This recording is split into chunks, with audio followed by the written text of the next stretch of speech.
Assalamualaikum warahmatullahi wabarakatuh. Perkenalkan, nama saya Neng Regina Handayani. Pada kesempatan kali ini saya akan mempresentasikan tentang Change Management, Informasi Sistem dan Informasi Teknologi. Nah, pengertian Change Management itu sendiri merupakan serangkaian proses yang digunakan untuk memastikan bahwa perubahan strategi yang signifikan dalam organisasi dilakukan secara terkontrol dan sistematis untuk mengatasi resistensi terhadap perubahan dalam rangka meningkatkan keterlibatan dan pencapaian tujuan organisasi untuk transformasi efektif. Proyek SI sangat sering memerlukan reorganisasi proses dalam operasi pada titik waktu ini. Pada gilirannya, perlu reorganisasi proses secara ketat terkait kebutuhan untuk merencanakan, mengembangkan, dan mengimplementasikan. Berikutnya ada pemicu perubahan. Ini merupakan gambaran dari pemicu perubahan IT yang di dalamnya terdapat organization response, business pressure, societal market, dan teknologi. Yang selanjutnya ada contoh pemicu akibat TI. Yang pertama, perubahan lingkungan, misalnya adanya VoIP. Yang kedua ada perubahan kompetisi atau pesaing. Nah, munculnya internet atau e-commerce menjadikan persaingan tidak hanya dilakukan secara lokal, melainkan secara global. Yang selanjutnya ada perubahan organisasi dalam proses. Contohnya adanya teknologi untuk office automation. Yang keempat ada perubahan budaya kerja. Nah, dari asalnya budaya kerjanya itu leluasa menjadi penuh perhitungan dan tanggung jawab atau accountability. Dan yang terakhir ada perubahan perilaku. Nah, perubahan perilaku ini dalam penggunaan email sekarang ini yang menjadikan informasi menjadi tumbuh. Lalu ada alasan perubahan gagal dilakukan. 1. Orang tidak tahu mengapa harus berubah. 2. Perubahan dilakukan tanpa koalisi. 3. Perubahan dilakukan tanpa konsep yang jelas. 4. Orang tidak tahu kemana arah perusahaan. Yang kelima, tidak memberdayakan orang lain. Keenam, rasa frustasi muncul kapan perubahan selesai. Ketujuh, perubahan sifatnya temporer, nanti kembali lagi. Dan yang terakhir, tidak ada upaya perubahan budaya. Nah, di sini lalu ada dampak jika gagalnya mengalami perubahan. Yang pertama ada rasa frustasi di kalangan karyawan. Kedua, teknologi baru dianggap sebagai musuh. Ketiga, pembawa perubahan juga dianggap musuh. 4. Timbul keresahan di dalam perusahaan. 5. Kontraproduktif. Dan yang keenam, uang sudah keluar justru berdampak negatif. Dan di sini ada kata-kata dari Gartner Group ya untuk change management. Transformation of the organization, people, process, structure, technology. So it is aligned with choice business strategy. Selanjutnya ada change control. Nah, ini merupakan gambaran dari quality software project management ya. Ada change control system di dalamnya, lalu ada change management system dan change management tool. Selanjutnya ada konfigurasi control. Nah, fungsi pendukung di sini untuk konfigurasi kontrol ya manajemennya yaitu ada include, essential for development item. Lalu konfigurasi kontrol terminologi. Yang pertama, software konfigurasi kontrol item atau SCCI. Yang kedua, change control process of controlling change. Ketiga, version control, controlling software version release.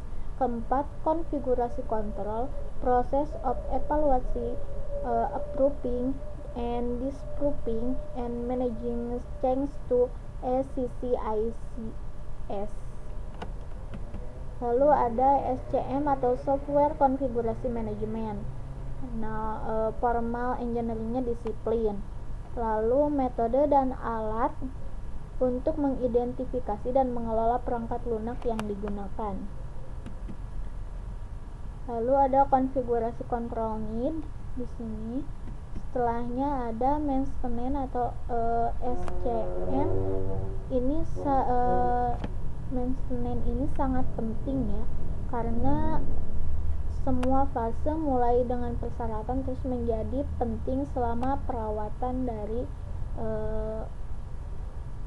dari kontrol manajemennya. Yang selanjutnya ada sifat perubahan.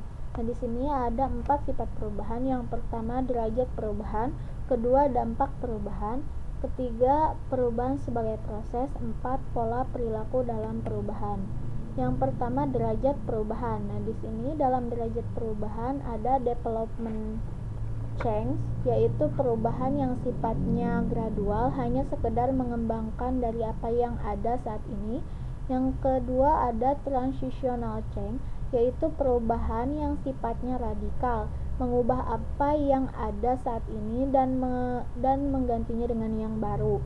Yang ketiga ada transformational change, yaitu sama dengan traditional change, hanya saja didahulukan oleh suatu kejadian. Yang selanjutnya ini merupakan diagram dari keuntungan, resiko perubahan, keuntungan dan resiko dari perubahan. Nah, di sini ada yang paling low ada automation dan yang paling high ada paradigma ya. Yang selanjutnya dampak perubahan. Ada asimilasi atau proses adaptasi terhadap perubahan seiring berjalannya waktu. Kedua, perubahan besar butuh waktu lebih lama. Ketiga, tiap orang mengasimilasikan perubahan dalam kecepatan yang berbeda. Keempat, efek dari perubahan dapat terakumulasi. Dan yang terakhir, problem. Nah, di sini ada pengamisilasikan perubahan ya. Nah, yang selanjutnya ada model perubahan organisasi, struktur, proses, teknologi, dan people. Ini merupakan perubahan sebagai proses dari Lewin's three-step process. Ada unfreezing, changing, repressing. Nah, ini individual resistance to change ya, bisa dilihat. Yang selanjutnya ada driving force, insentif untuk perubahan, fasilitas baru atau honor. Terus ada masalah pada proses perubahan.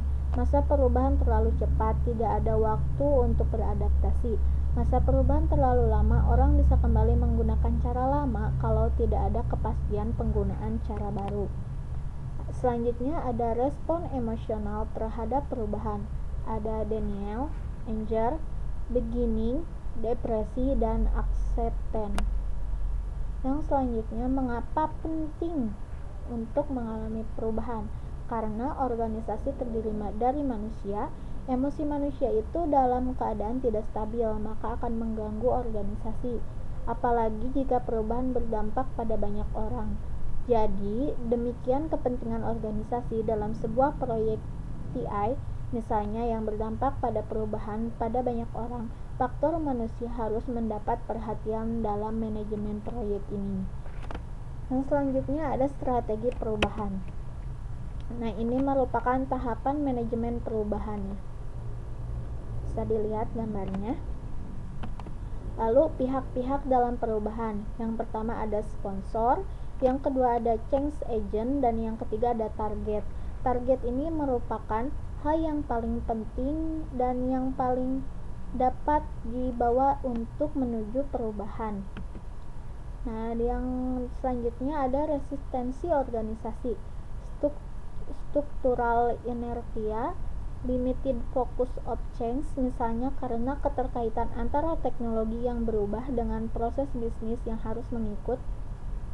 Dan ketiga, grup idential atau nilai budaya. Yang keempat ada threat to expertise, misalnya resistensi dari IS Departemen saat era PC tahun 1980-an. Yang kelima ada threat to power relationship. Yang terakhir ada threat to research allocation. Dan di sini ada konflik. konflik pasti ada ya dalam perubahan. Jadi kalau konflik ini jangan dihindari lah, kalau bisa dihadapi saja, karena ini merupakan tantangan dalam sebuah organisasi atau proyek yang akan dijalankan. Nah, menurut Verma 1998, konflik sangat bagus untuk meningkatkan kinerja organisasi asal dikelola dengan baik. Terjadi dialektika, jadi konflik malah sangat ditimbulkan. Selanjutnya ada jenis konflik, berkaitan dengan tujuan proyek, kedua berkaitan dengan manajemen proyek, ketiga berkaitan dengan masalah interpersonal seperti budaya kerja, ego, dan kepribadian. Yang selanjutnya ada manajemen konflik. Di sini ada 5 manajemen konflik. Yang pertama ada avoid atau penghindar, yaitu menunda pembahasan tentang konflik. Yang kedua ada accommodation atau akomodasi, dilakukan dengan meninggalkan kebutuhan dan keinginan serta lebih memprioritaskan perhatian dan keinginan pihak lainnya. Yang ketiga ada poaching atau memaksa. Yang keempat ada kompromis atau kompromi, yaitu mencari solusi yang setidaknya dianggap adil dan dapat diterima oleh pihak lain. Yang kelima ada collaboration atau kolaborasi, yaitu metode yang digunakan dalam strategi manajemen konflik untuk menemukan solusi yang tepat sehingga dapat memuaskan pihak-pihak yang terlibat dalam sebuah konflik. Cukup sekian, terima kasih. Wassalamualaikum warahmatullahi wabarakatuh.